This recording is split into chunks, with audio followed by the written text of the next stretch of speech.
I think it's important to share contact information. Where the title is really 10 engagement strategies. When I got wind of the title, I reached out to Schoology ambassadors. I reached out to family members. I reached out to my wife, who's a second grade teacher. Reached out to people that I work with, and I reached out to students. And I said, if you were presented with this type of question, what would make your top 10 list? So just showing this slide, so you can get to these slides. There's a short URL at the bottom. And what I'm hoping is that in the chat that's going on today, people will have suggestions of strategies of their own, or they'll post questions and things like that. We'll add to this slide deck following the presentation. So that way, hopefully no question gets unanswered, and hopefully we accumulate some really great ideas along with the ones that have been shared already. Okay, let's talk a little bit about what engagement. I'm not sure that I'm a big fan of the word engagement, but I don't know that there's something better that's out there. And during this time, we're talking about engagement. We're trying to reach kids that aren't right in front of our face. And the statistics out there aren't very good, frankly, as far as our ability to reach kids and keep them engaged in their classroom activities and whatnot. So I think it's important. What is engaging? And if you reflect upon yourself, what do you find engaging? And thesaurus.com talks about engaging, and it uses the other words like alluring, appealing, attractive. And so, are those appropriate words in this day and age? Is what you're offering kids captivating? And if not, it's a good reason to ask them, what do they find captivating or interesting and engaging? So important to know what engaging really means. I don't know if I can come up with a better word right now, but it just means, we're really enticing people. We're really trying to motivate people and keep them involved with what we're offering. As I mentioned, the headlines out there, the statistics right now is that the number of kids that are not engaging with what is being offered online. Okay. And if you really think about the times we're living in right now, can you hardly blame them? But as I saw those statistics, I also thought, a question long ago that George Couros posed at a conference was, if kids weren't required to go to your class, what would they still show up? And that was kind of a profound question. It definitely had me thinking about what it is that brings people together, keeps them engaged, keeps them interested, keeps them motivated, and those things. As I dug into the question a little deeper, I remembered a Gallup poll from a few years ago, that was specifically about student engagement. And you can see from the graph there that student engagement and school satisfaction is pretty, 3/4 of our fifth graders have a real fondness for school. But then you'll see our 10th and 11th graders, not so much. And now that statistic there parallels what we're seeing now with our e-learning, our distant learning activities, our efforts in those regards. So even though the environment has changed, the statistics have not. So engagement is still, regardless of setting, engagement is still a critical issue to teachers and students. Beginning our 10 themes, I reached out, as I said, to Schoology ambassadors, and the first person to reply, no surprise to me, was a friend of mine, Stephen Rayon. And he says that during the times such as these where we're e-learning and we're using all this technology, it's still very important for kids to understand that we're all human, and our teachers are human too. And what he elaborated on in discussing this was that kids need to see your voice, see your picture, and hear your voice. All right, there's a number of tools, as the poll indicated. Some of you are already using video conferencing, you're already using recordings, and that's a great practice because the kids need to see you. The students I've talked to, they have echoed the same sentiments. They want to see their classmates, they want to see their teacher, they want to hear a voice, they want to know that there's human interaction happening. A piece of that that's also important is to know that being human, we're going to make mistakes, and are, much like I'm stammering a little bit right now, we're not going to be perfect with our videos. We're not going to be perfect with our delivery of e-learning, and that's okay. We're asking our kids to take risks and stay engaged. And I think it's important for their instructors, their administrators, their parents, all to model that same sort of risk taking and that humanness to this adventure we're in. My partner at home, my wife Natalie Schutz, when I posed the question to her over dinner, said it's critical that you do what you can to maintain relationships. And when she elaborated on that, she explained some things that she's doing to help with relationships. She's taken pictures throughout the year of her kids. She's building yearbooks. And even though the likelihood of classes getting back together this year are remote, she's going to find a way to deliver tote bags to each of the students' homes that'll have like their picture book and a little beanie baby and a little other tokens of things that they've accumulated through the school year. She makes it a point to video chat with them daily, and she says that she loves her students and they love her back. And so even in the best of times, sometimes getting kids motivated and enthused about school can be difficult, but it's a much easier pull, as we all know, when there's a relationship established. If I can piggyback to what Stephen Rail was explaining before, with regards to humanness and his relationship building, is that he'll send out a short video at the beginning of the week, kind of explaining what the objectives are for the week, checking in with the kids, how's he doing, how are they doing, and he always tries to have something fun. So one of the fun things he's doing recently is to have, sort of what are the kids' talents or superpowers. So basically inviting them to create a short video clip showing what talent they have, whether it be, doing card tricks or they're able to show off the latest dance moves, what have you. So right there, that humanness and that relationship building, I think, is right at the forefront of trying to keep kids engaged with what we're doing regarding schools. Melissa Riggs also chimed in, and she thought that giving learners of any age, frankly, a chance to reflect, a chance to think about what's happening, not only school-wise, but what's going on in their lives right now, and journaling about it. I think this is a critical piece because this is a way that teachers can find out those challenges, those special circumstances that kids have that might need, they might need special consideration with regard to schoolwork. They might need extra services that are offered through the school. So I think journaling and providing opportunities for students to reflect upon, how is their life going right now? What are they thinking about COVID-19? What are their thoughts about flattening the curve? Things like starting a conversation. And I think the conversations are important. I think the reflection's important.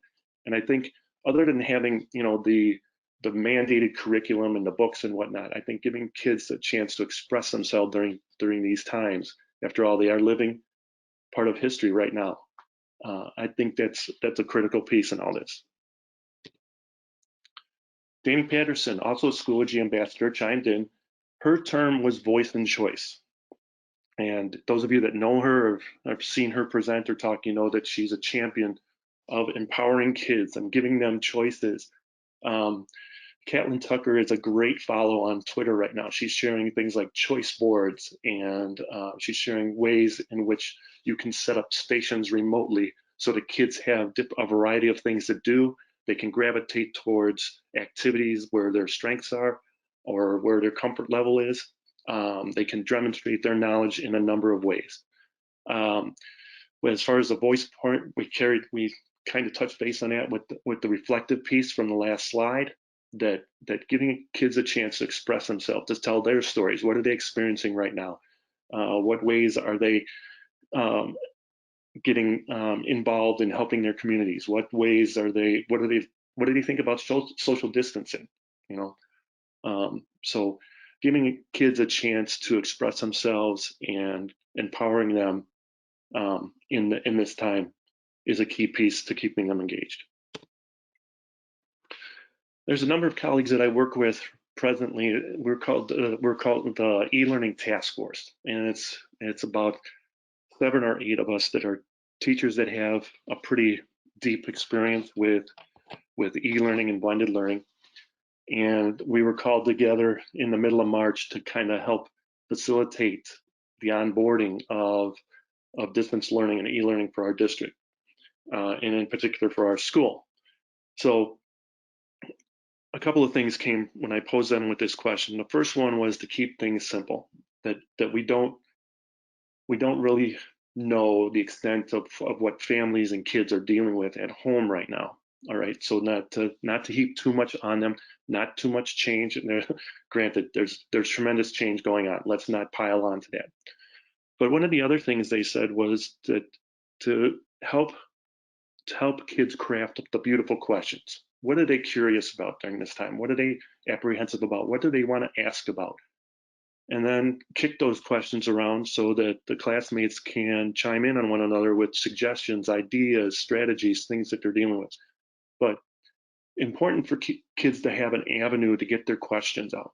And then those questions, miraculously, more often than not, will turn into guidance for conversations, for storytelling, for some really meaningful learning that has emotion tied to it, things that they'll remember for quite a while. They may not remember the spelling list, they may not remember Pythagorean theorem or photosynthesis, but they're going to know that their teachers cared about them and were really concerned about what's going on in their heads, what's going on in their hearts. So inquiry, let's put that at the forefront of a strategy. Phil Pulley chimed in a couple of times.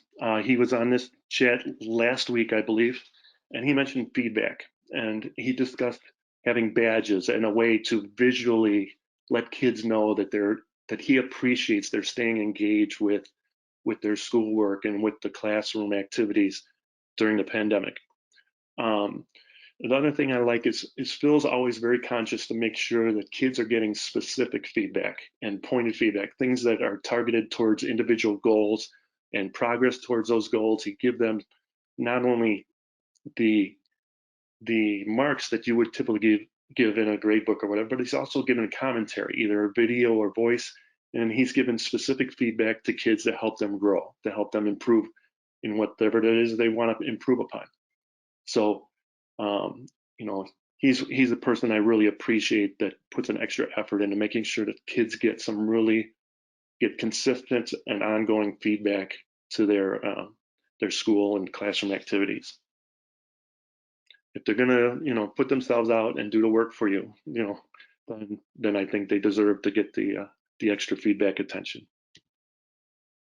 Another school energy ambassador, Brian Bruggeman, mentioned authenticity. He is a music teacher, and so these times offer some kind of unique challenges for his students in that he needs to find ways for them to demonstrate skills. I think this is really appropriate for many of us, but for him in particular, he's put himself out there to say, here's different ways that we can highlight how kids are enhancing their skills. What are they working on? What are they practicing on? And it could be something as simple as they're practicing a recital and they've uploaded a short video to Schoology's course media album, okay, which is an excellent place for them to post a short video clip and then also get some formative feedback from their classmates as well as from Brian himself. Another method for doing that could be a discussion board where they're analyzing a piece of music that they're preparing to practice and master. So Brian is big upon authenticity when it comes to skill and performance, and also authenticity when it comes to audience. So how are we sharing knowledge? How are we contributing to the betterment of others? Does the audience extend beyond just the walls of the classroom and the walls of our schools? Billy and Trevor, you don't know them. They are my stepson and son, respectively. They are home from college, and right now they're finishing their courses online. And so I asked them for their, I asked how are your courses going, and they both chimed in saying, well, 45-minute lectures, they're kind of dry. There's no, there's a short quiz afterwards, but it's really kind of basic and dull and, difficult to churn through. So as you would guess, being in their early 20s, they would much prefer to play League of Legends to jump into their coursework. But specifically, they were looking for interaction, that there wasn't interaction. The recordings were kind of dry. They were looking for, much like Kelly did for you, a poll or something to engage and interact with other opinions of other classmates, things like that, to actually have conversations about the content. So, you know, a lot of you are LMS users, or you have established your sort of central digital hub for kids and your stakeholders to meet. The research isn't extensive, but what's out there is, what I've come to learn is that if the LMS is used primarily as just a container for assessments and assignments, then it really lacks the drawing power of an LMS that's used for interacting with other people and communicating and sharing stories and posting to a discussion board. So when we're talking about building a community and building relationships, the interaction is really a key piece of this. And so Billy and Trevor chimed in pretty vocally about how their college experiences could be improved if their professors offered more in the way of interaction. Glenn Irvin chimed in. Actually, he's a frequent follower of mine, and I know many of you know him as well. And he mentioned community, and he's very big on having a welcoming place for his students and his learning stakeholders, if you will, a welcoming place for them to go. And when he says community, it could mean a lot of different things, but what it rang true for me was where is that central meeting place? Okay, I brought up an example a few weeks ago on the ambassador chat, that when you go to a theme park, you go to the zoo, or go someplace and you go there with the kids and you say, if we get separated, where is the meeting place? And then we all agree, okay, we're all going to meet right back here for lunch in front of the Ferris wheel. Okay, so he's big on knowing that and sharing that you're establishing a place. It's a meeting place for people. It's a welcoming place for people. It's part of building a community. And think about your own communities right now. How are you helping others? How are you engaging with others, even from a distance? And what are the activities and what are the dispositions that are needed to build community? And so Glenn is very big on that and making a community type of feel within the digital learning realm. And then I'm coming back to Kelly, because Kelly is big on focusing on learning. In particular, what I'm hoping she's going to chime in on is that she's very good on different types of research and different acronyms and things like that to help describe the why we should put learning front and center. And in particular during these times, I don't know who to attribute the quote to, but somebody said that adapting to change is learning. We're learning and growing. We're getting confronted with interesting and sometimes dangerous new challenges. And how are we handling it? How are we changing our behaviors? What are we learning from those experiences? So I put that as time to come full circle, that I think it's the humanness is definitely rings strong with me, and also the point that to keep a focus on the learning as well, and that the learning is happening all the time. It's happening every day, even though we're not within the walls of our schools.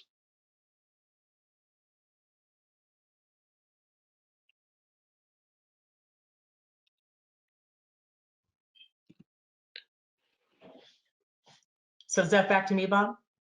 Yeah, do you feel comfortable with that? Sure. Okay. Yeah.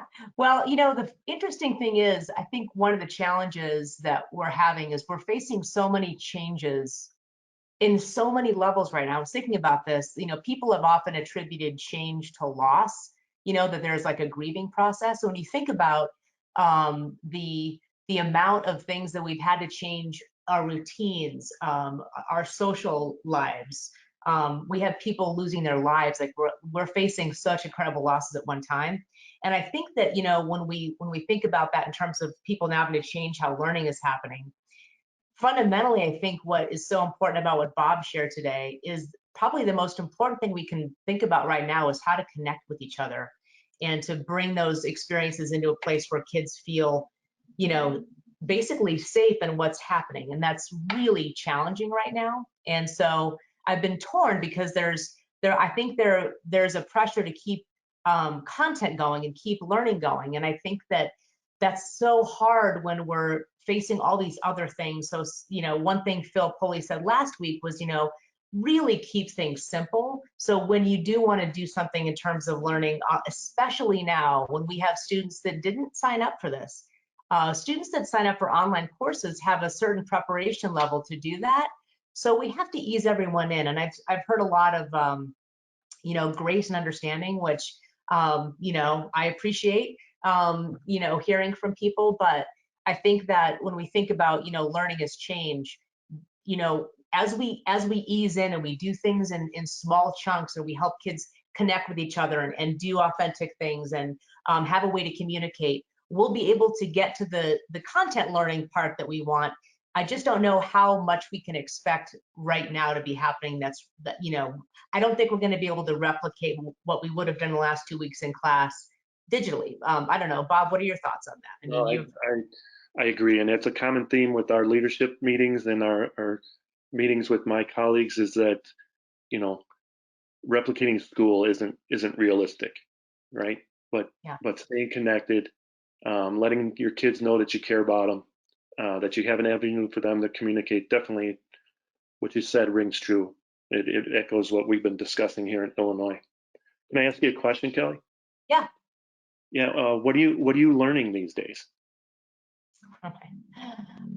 Patience. No, just kidding. I'm always learning that one. I've actually been trying to do a lot of learning about, I think that the social emotional learning aspects have been really bubbling up lately. I think that that's becoming more, I think, critically important now than ever. And so I'm trying to learn more about how do we help support that? And part of that, I had this great opportunity, and we'll share this. We have a video of it. I got an opportunity to interview a principal who's in Hong Kong at the Hong Kong International School, David Loveland, last week. And so they're about 2 months ahead of us on this whole process. And, he was sharing things that they did that they thought they had done well. And one of the things he said that they realized, they were really good about polling students. So you know how, Bob, you said, like, check in with kids, like have that human connection. They were really good about having a process to check in with kids every couple of weeks, just seeing how things were going. And he said, what happened was we found that kids were just incredibly sad. They're missing each other, they're missing, and especially the kids who might be seniors right now, whether that's college or high school, you have this buildup in your head for what that might mean. And so he talked about the importance of doing things that built up kind of a fun, like, feel. So and I can't remember if it was their student council, I have to go back and look, but they started doing fun kind of challenges every week to try to, like, combat that really natural, I think, sadness that I think not only are kids feeling it, I think adults are feeling it too. I mean, we miss the kids we see every day. We miss our colleagues. And so anyway, when you said, what am I learning? I think I'm learning more about how critically important that social aspect is for what we do. So what about you? What are you learning? Oh, I agree. I'm learning more about special education than I ever thought I'd need to know. Yeah. You know what I mean? I have gained a whole new appreciation for their world, Yeah. and frankly, to see my wife at home working hours each day on material and activities for second graders, it makes me wonder how some families are able to keep it going. Yeah.